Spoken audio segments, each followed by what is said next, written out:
James Albert Knowlton was an American Baptist minister and writer of fantasy novels. Born in 1854 in Danbury, New Hampshire, he was the son of James Sherburne Knowlton and Clarissa Ford, and initially attended New Hampton School before graduating from the Newton Theological Institution in Massachusetts in 1881. At some point he married Carrie Edith Ford, and the two had one child, Lara Knowlton, born in 1885. Knowlton spent many years as a Baptist minister in Ohio and Indiana and died in Marion County, Indiana in 1937. His 1900 Origin was his second published work of fiction, following his 1892 prehistoric Mexican fantasy, Xtlaama, A Tale of Ancient Mexico. The story of Origin begins with introducing us to Botur, quote, acknowledged friend of Noah, who takes as his wife Dar of the house of Dar. When God decrees the coming of the flood, the god of virtue, the house god of the house of Dar decides he'll help them by turning Botur into a raven and Dar into a dove. But he'll turn them back into humans after the flood if Botur doesn't defile himself, because then the both of them will remain birds forever. I feel just sneaking them onto the boat would have been a lot easier.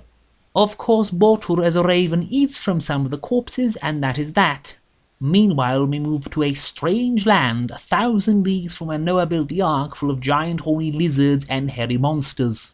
The seed of the raven and the dove is here turned into a pair of giant humans, Ath and Dai. Not knowing anything about their origin, they proceed to mate and bring forth offspring in a rather straight repeat from Genesis.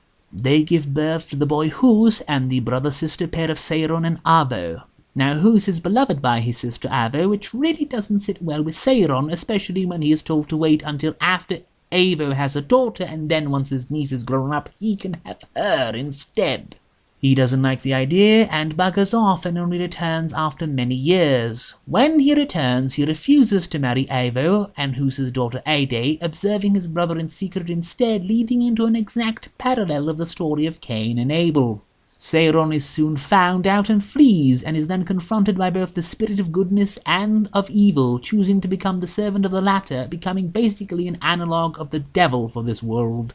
The second part of the novel concerns the descendants of Avo, specifically the tragic love story of Arni and Mantu, who are barred from becoming husband and wife because of arcane marriage laws.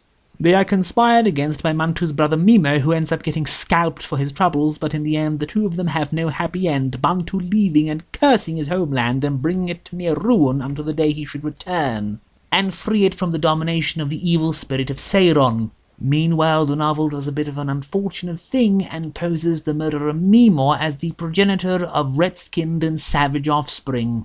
Despite this, the novel is a readable prehistoric fantasy, though towards the end it focuses a good deal on the secretly adoptive siblings/couple Win and Tolti, only for them to get shoved right out of the book without having contributed anything significant right before the book just sort of ends. Still, I've certainly read far, far, far worse fantasy from a Christian minister before.